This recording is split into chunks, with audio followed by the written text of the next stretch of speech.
C'est l'heure de notre rendez-vous avec Richard Martineau à Cube Radio. Salut Richard. Salut Jean-François. Écoute, j'ai vu passer sur les médias sociaux une entreprise qui nous aide à écrire un best-seller avec ChatGPT. C'est écrit. Si vous voulez écrire un best-seller, je veux rien dire. ChatGPT est à la création ce que les patates pilées en poudre sont au graffin dauphinois. Tu comprends-tu?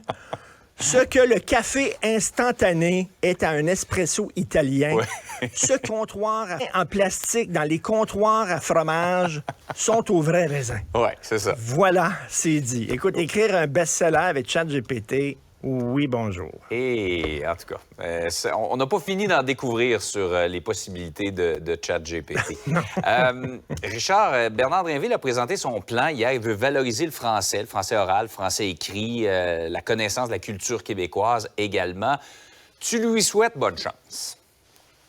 Oui, bien, j'applaudis, bien sûr, des trois mains. Écoute, je suis très content. Et il dit, entre autres, tu sais, parce que moi, j'ai jamais compris pourquoi les textes écrits ne sont pas corrigés dans les cours autres que le français. Ouais. OK, comment ça se fait qu'on corrige pas tes fautes dans les cours de, je sais pas moi, d'histoire, par exemple? Comme si le français, ça comptait juste dans les cours de français, dans le reste, c'est pas important. Ben c'est ça, juste dans les cours de français, ça n'a pas de sens. Il dit, écoute, on va mettre l'accent là-dessus, faire lire les classiques. Je lui dis bonne chance. Bonne chance, parce qu'il m'a dit les classiques, là, aujourd'hui, en 2023, Céline, là, c'est pas celui qui a écrit Voyage au bout de la nuit, c'est celle qui chante la chanson du Titanic, tu comprends-tu, là? Zola, c'est pas celui qui a écrit Germinal, c'est une huile à cuisson, tu sais. Puis Alexandre Dumas, c'est pas celui qui a écrit les Trois Mousquetaires, c'est l'ancien journaliste de Radio-Canada. Ta manette, là, les classiques, bonne chance. Mais il y a une affaire qui m'énerve un peu, c'est qu'il dit, faites-vous-en pas, ce ne serait pas le retour de la dictée. Pourquoi on a si peur de la dictée, Jean-François? Ouais, on est passé par là. Ça a fonctionné. Il y a des générations complètes qui se sont assis puis qui ont eu des dictées et puis finalement, ils ont appris le français. Ça a fonctionné. Pourquoi? J'aimerais qu'on me dise depuis quand soudainement, la dictée est devenue toxique. C'est épouvantable. Ben oui, c'est difficile. Ben oui, ça nous stresse, la dictée, bien sûr.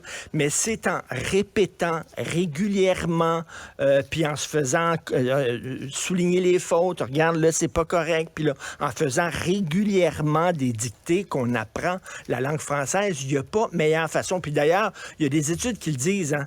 Quand tu écris avec un crayon, tu mémorises davantage que quand tu écris avec un clavier. Je sais pas, il y a quelque chose avec le crayon qui fait que... Mais comment ça se fait, on a si peur de la dictée? Et là, ça fait rire, tu sais. M. Drainville dit, faites-vous-en pas, on va pas interdire le téléphone cellulaire en classe. Pourquoi on ne l'interdirait pas? On ne reviendra pas à la dictée. Pourquoi on ne reviendra pas à la dictée? Ça a fonctionné avant. Bref, je lui souhaite bonne chance. Mais tu sais, la lecture, c'est pas vraiment en vogue ces temps-ci. Et dire, on va valoriser le français écrit, Jean-François, je reviens toujours avec cette image-là, c'est comme aller dans le plein milieu du fleuve Saint-Laurent, mettre tes bras en croix comme ça, puis penser que tu vas arrêter le courant. Bonne chance, parce qu'avec tous les écrans qu'il y a, les gens qui lisent de moins en moins, les gens qui regardent davantage les écrans que de lire avec un livre dans les mains. Il est à contre-courant un peu, mais bon. Et la connaissance de la culture québécoise, je trouve ça intéressant aussi, parce que la semaine dernière, Richard, je parlais de Michel Côté, du grand Michel Côté, qui nous a quittés à des jeunes, et il ne savait pas c'était qui. Écoute, Michel Tremblay, je serais curieux d'entrer dans une école secondaire et de demander qui est Michel Tremblay. Je serais curieux de voir si les gens le savent. Sûrement des réponses spectaculaires. Oui, là, digne des Vox Pop de Guy Nantel. Oui, un peu, oui. Richard, on connaît ton amour de Montréal. En fait, t'aimes Montréal, mais tu trouves qu'elle a beaucoup changé.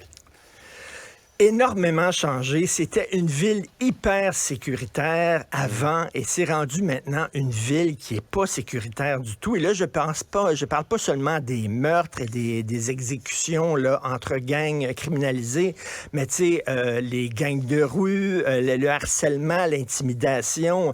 J'habite un quartier extrêmement paisible et tout ça. Devant chez moi, il y a quelques semaines, il y a un jeune couteau sous la gorge qui s'est fait voler son cellulaire et tout ça. Tu sais, ça devient extrêmement difficile. C'est pas comme avant. Les logements, le prix des logements avant à Montréal, c'était connu. On avait des logements pas chers.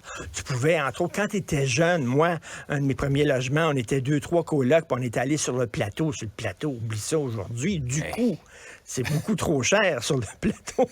Écoute, oublie ça. Et puis, écoute, les restaurants, avant, à Montréal, c'était reconnu comme une destination gastronomique. C'était un des endroits où tu pouvais manger le mieux pour le moins cher. Et je parlais récemment à mon ami Jean-Michel Dufault, que les gens connaissent, quelqu'un qui voyage énormément. Puis il me dit, Richard, je voyage partout à travers le monde. Je suis le temps de 2 avions. Je peux te le dire maintenant, c'est moins cher manger à Paris, c'est moins cher manger en Italie qu'à Montréal. Il dit, à Montréal, les prix des restos, maintenant, ça a complètement... La ville a vraiment changé. Et la question que je me pose, c'est... Là, on dit que c'est anormal, mais peut-être que c'est avant que c'était anormal.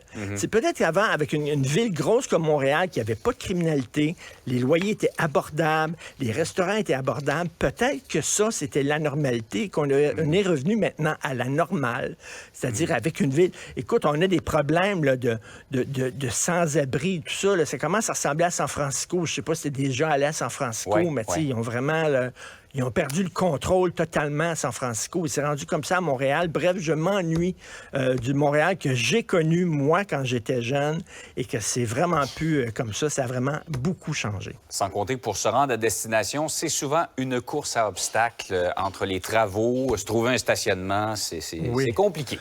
Mais le transport en commun est tellement fiable. J'ai un soupçon d'ironie. Hey, Richard, passe une belle journée. Salut, bonne journée. Salut. Martino.